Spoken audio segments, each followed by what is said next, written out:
I tell you tonight, if we are not careful, the detriment of the modern day apostolic church is that we will become so focused on what's happening corporately that we neglect what the Spirit is speaking personally.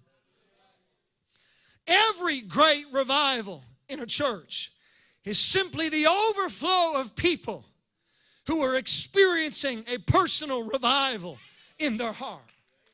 But I tell you tonight, there have been many great people and many great churches on the verge of tremendous things in God's kingdom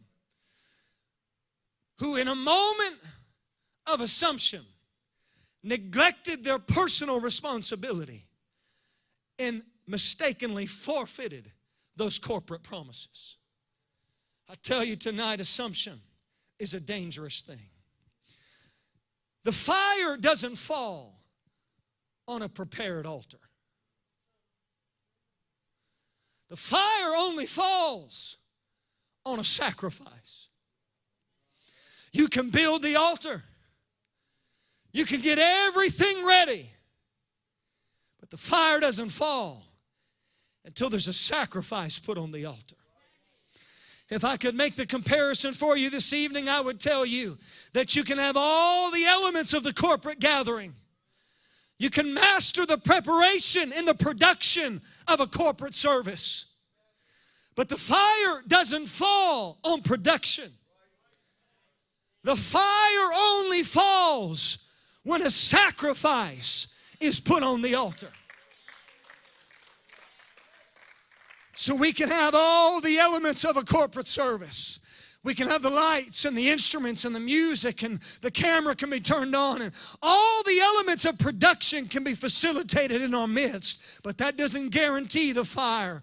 The only way the fire falls is when somebody decides that I am going to have a personal revival.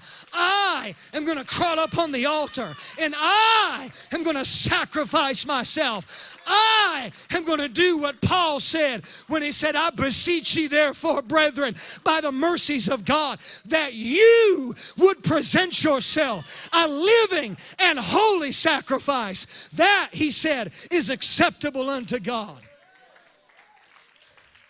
That's what brings the fire. It's not all this.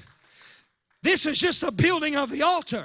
What brings the fire are when individual people respond to the call of the Spirit and they crawl up on the altar that has been prepared and they let God know, I'm going to give myself to you. See, it's easy. It's easy to think because we've got all this that it's just going to happen. But that's what I've come to preach to you about tonight, about the danger of that assumption, of just assuming that because we've got this and we're living in the blessing, and because it happened last time, it's going to happen. That is not how this works. And if we're not careful, we can forfeit all the corporate possibilities by neglecting personal responsibility. I'm preaching to you tonight, it's time for a personal revival. I'm not talking about a church revival. I already know what's moving in your midst. I can feel what's happening in the Pentecostals of Sydney. I've come to talk to you about you tonight. I've come to turn our eyes inward tonight.